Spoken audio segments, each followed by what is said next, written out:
Yo, what is going on, Cover One crew? Welcome back to the show. Hope everybody's doing good. I'm always great because, today we're pivoting a little bit because I want to talk about one running back that, is getting a lot of hype these days. It's showcasing the fact in his ADP, flying up boards, and I'm saying, why? I just don't understand at this point. Is it all hype for an Isaiah Pacheco? Is kind of where we're going with this one, and I get it, okay? I'm not a hater on Pacheco. I do like the storyline. I do like, the fact that he's, been the seventh round running back who's made a name for himself, runs like a bat out of hell. When he starts going down the field, you see that head bobbing and chugging along. It's hard not to like in Isaiah Pacheco. I do like his game quite a bit. It's just where we're talking fantasy football wise, why are y'all being like he's going to be a top 10 running back this year based on what he did last year and what the Kansas City Chiefs have altered in their offense as we sit today? Kind of a little bit peculiar to me. Had to do a little bit of a deep dive, and from what I found, I'm a little bit like, okay, I'll let you know where I'm at with this guy. Is it all hype, or are we, valuing him appropriately? I think that's kind of where we're going today. And we talk about Isaiah Pacheco. What he did well, a lot of these running backs, we got to understand. The league has definitely changed. Where we saw, 10 years ago, 12 running backs over 1,200 yards, where we see today only 3 or 4 get that 1,200-yard threshold. It's not a running league anymore. It's a passing league. The multi-back sets do, aid in the fact of this. But what Isaiah Pacheco does exceptionally well, let's talk about this. Last year, ranked 16, finished 191 half PBR points with a average of 13.7. It's good. It's not great. Running back 16, we can pick a lot of running backs ahead of him that did a lot better, but where everyone's sitting here saying he's, ADP number 10 at the running back spot right now is a little weird to me, and why are people doing this? I understand last year, top 10 finishes. Week number 4, he was ranked 7. Week number 12, ranked number 4. Week 13, 8. And then week 17, number 2 was his best finish. And I think that's where a lot of the bias is coming from. Well, a lot of people want to say, see what a guy did the last 5-6 games of the NFL season the year prior. We could see, that bleed into the following season. I don't necessarily think that's going to happen, but again, he boomed at his boom rate of 57.1% last year. Not terrible, but it's not, that great boom rate we're looking for. But the positives that we do see and why a lot of people are getting a lot of bullish opinions on an Isaiah Pacheco, 18.37 points per game when he was booming in those boom games. That's massive. He was ranked number 2 in the NFL when he was booming at 18.37 points per game. Nothing to sneeze at. Week 4, 20 attempts for 115 yards, 1 rushing TD. Added receiving. Obviously, I'm not adding that in this, but this is what inflated his stats. Week number 12, 15 for 55 and 2 TDs with receptions. Got him to number 4. Week 13, number 8, 18 carries for 110 yards, 1 touchdown. Week 17, he had 18 carries for 130 yards, 0 touchdowns on the ground. So there was added statistics where he was gaining also in the pass game, but it's not part of his MO with these Kansas City Chiefs, especially with what they added this season. But we're talking about when he does boom,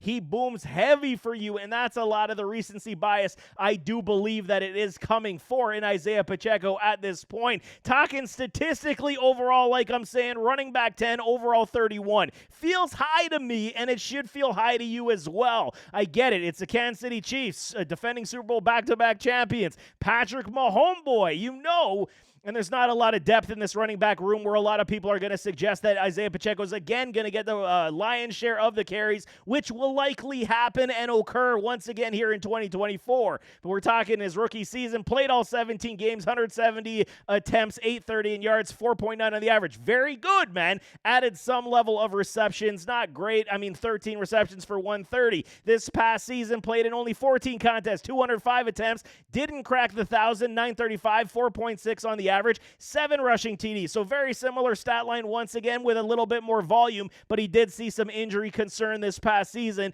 to suggest potentially medical room could be, part of his MO with how hard he does run, how much punishment he is looking to dish out. He will find his way into that medical room. Definitely have to caveat that as well. The big upside was he did see a bigger increase in the pass game to uplift his statistics. 49 receptions, 244, and 2 TDs. This is why a lot of people are sitting here saying I am all in on Pacheco this year, and the role should only continue to increase. I get it, okay, with the depth. Clyde Edwards-Helaire is your number one backup, okay? Will he, I mean, he hasn't necessarily panned out to what they thought he would be, but I mean, again, he can take in, some volume if needed on the change of pace. You got Prince, okay, fine. He's a decent running back. He's not a great running back. Keontae Ingram, he's got some skills. We saw it in Arizona, but is he one of these guys going to take the bread out of Pacheco's mouth? Probably not. You got Manny Bailey, this rookie. I do like his game. I think he is definitely one to watch as well. Could showcase the fact that he does have a lot of ability. Runs strong. He has hands as well, so there is some appeal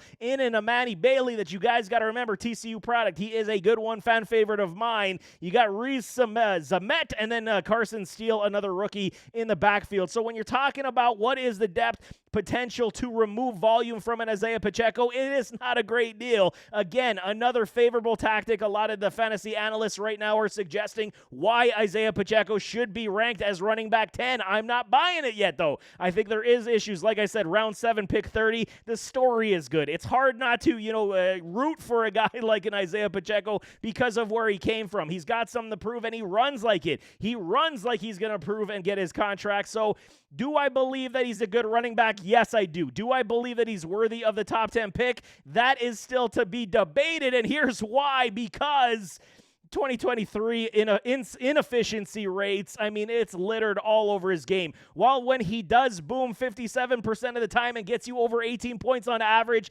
in those 57% of contests, 7.8 points per game in 43% of his contests. This is not good news. So 43% of the time, the rest of your fantasy roster is having to take on more points to support Isaiah Pacheco. So in these 43 games, it's not that he's, harming you. He's really harming you under 8 fantasy points per game on average. Not good whatsoever, man. On the average of 43% of the time, Pacheco ranked as the running back 44 or worse. He was killing you when he was not hitting. And this is a situation, if you're picking him at running back 10 and you're getting running back 44 numbers or worse, he's crippling your squad. And this is not a good situation. So you're sitting there banking and hoping 50% of the time he's going to give you a boom game.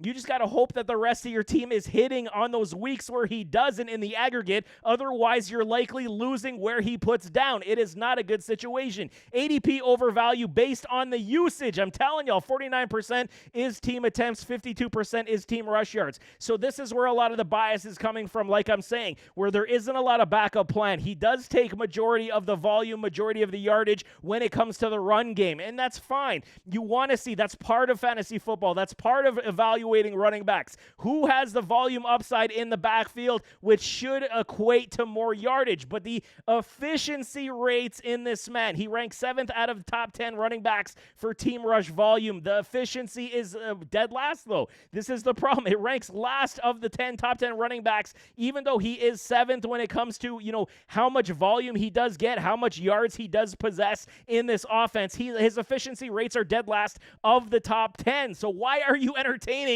taking a running back just based on volume? It doesn't always pan out just because he's the lead back. He gets all the volume. It's not necessarily going to pan out to be top 10 numbers like we saw last year as running back 16 with under 200 points. If you're taking a running back as a top 10 back, he's got to crack at least 225 for you to be, excited about it, because then that will bring it up in the aggregate of the boom rate of at least 65% booms, and that's what we're looking for. If Pacheco hits 65% plus, yes, then it's valuable at the top 10 spot, but I don't think it's going to happen once again. And why do I say that? Only 8% of the target share in this past game last season and 10.5 of the reception share. It's not terrible for running backs. We see guys like James Cook have similar lines of 10% of the receptions of the share of receptions with the Buffalo Bills.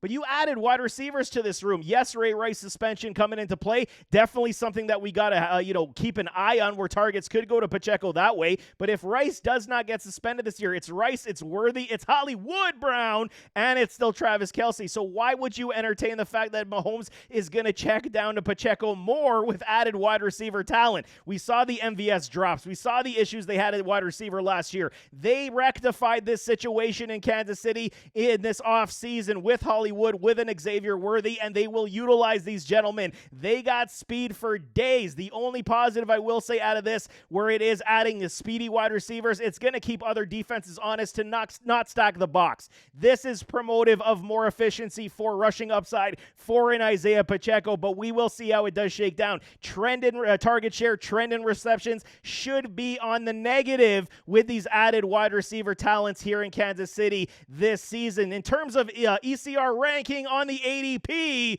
let's go top 10 to top 25. Isaiah Pacheco holds the top 10 spot, where you got Devin Achane, Rachaad White, Josh Jacobs, James Cook, Joe Mixon, Kenneth Walker III, and Alvin Kamara from 11 to 17. And then you got Aaron Jones, David Montgomery, Ramondre, James Conner, Zeus White, Najee Harris, DeAndre Swift, and then Raheem Mostert rounding out from 18 to 25. So you can understand why I'm sitting here saying the return on investment based on value to ADP, it's too high. You can pick other running backs at this point who generated much more productivity than an Isaiah Pacheco, and I don't understand where the team dynamic and situation makes it promotive of you suggesting that a Pacheco is going to improve outside of scoring TDs. That's the only caveat I'm going to say. If they are in the red zone more and they do rush the football with a Pacheco inside the 5-yard line a little bit more, then we could see his touchdown in stat line inflated from 7 to anywhere from 10 to 12. That will uplift him over 200 points without question. But at this point, Devin off the A-Chain, 177 points, and he played in limited time. There's so much appeal and breakaway appeal for an A-Chain. You can absolutely, argue the point of taking A-Chain over Pacheco. Rachaad White, 235 points. Yes, they drafted rookie Bucky Irving. Yes, there is potential for him to split some touches as well. Rachaad White's still one of these guys, when he gets the ball in the open field, he will make plays for you in this offense, and he showcased that. Josh Jacobs, you can make an argument on this as well. Yes, 162 points. Missed some games last season. Now with the Green Bay Packers likely going to be run heavy again, you can absolutely argue Josh Jacobs with a bounce-back season over somebody like Pacheco. James Cook in that category of Pacheco, 210 points. Again, TD upside very low for Cook. He was over 1,100 yards. Better rushing efficiency rates for a James Cook. Joe Mixon, 241 points with the Bengals, now with the Houston Texans. Okay, this is a little bit closer. Now you're saying, how are they going to utilize Mixon in this offense? Is it going to be, more passes from CJ Stroud to his plethora of wide receivers? You can make the argument for Mixon as well over Pacheco. You're talking Kenneth Walker III. It's getting a little bit lighter now. You can say very close, similar stat lines. I could even suggest to you that Kenneth Walker is better overall efficiency-wise than a Pacheco, but this is a lot closer, where you're suggesting what? Pick number 16, running back 16 for a Kenneth Walker III versus a number 10 for Pacheco. Now we're getting a little closer. Alvin Kamara at 17, 195 points last year. It's not going to change. I don't know why everybody's dogging him just because Kendre Miller. I'm still out on this, man. Alvin Kamara is still going to be that dog, still going to see his PPR upside. 200 points is nothing to sneeze at for Kamara on any given season. You can make the argument once again over an Isaiah Pacheco. Aaron Jones in this offense with the Minnesota Vikings, a lot closer to a Pacheco. I think that this one is splitting hairs as well. I do believe that I would lean towards a Pacheco, but there is arguments to be had that this PPR game and the rushing upside, the fact they're going to have to lean on it with a rookie passer in Minnesota, there is upside here for an Aaron Jones. David Montgomery, 110%. You can take over in a Pacheco and still get very similar stat lines. 199.2 with better ADP value to return on investment for a Monty. TD upside for days. They're going to still split carries. You know this. It's not Gibby's backfield yet, and I'm telling y'all, Monty's still there. Ramondre, yes, I would take Pacheco over Ramondre at this point. James Conner, we can make the arguments. If he plays a full 17 games, his stat line goes over 200 yards. Zeus White, I'm shocked with this one. I will say I will take Pacheco over that. Volume upside, it's going to be a very similar argument when it comes to Zeus to Pacheco, but I'll take Pacheco over him. Najee Harris on the bounce back with a Russell Wilson, better offensive line. We will see. There's arguments to be had there as well. Better value to return on investment. Stack your roster with wide receivers or other running backs before you get Pacheco, and then you can get up in these running backs later on. Najee Harris, definitely potential bounce back. DeAndre Swift, I'll probably lean to Pacheco in that sense, and then Raheem Mostert, 255 points, running back 2 last year, if I'm not mistaken. You can absolutely make that argument for, Raheem Mostert this year once again. Even though he is aging, the injuries will pile up. I get that. I could maybe even say you can wait again for Raheem Mostert, But again, the value, I'm just trying to paint you all the picture. The value to return on investment is where we're going, where we're hedging. And if you're taking a Pacheco at running back 10, you are going to miss out on supreme value elsewhere. So based on all these traits and measurables, value to return on ROI, I am out on an Isaiah Pacheco at this point. If he drops down the board a little bit in my drafts, then I'll entertain it. But I will not take him overall 31. I will not touch it at running back 10. I think he's being highly overvalued at this point, and especially with the added pieces like I suggested, it does not bode well for getting greater efficiency rates in this offense outside of TD upside. That's the only one I'll caveat. If he does score more TDs, then yes, it is moot, this argument, but again, he's got to find his way into that end zone, and if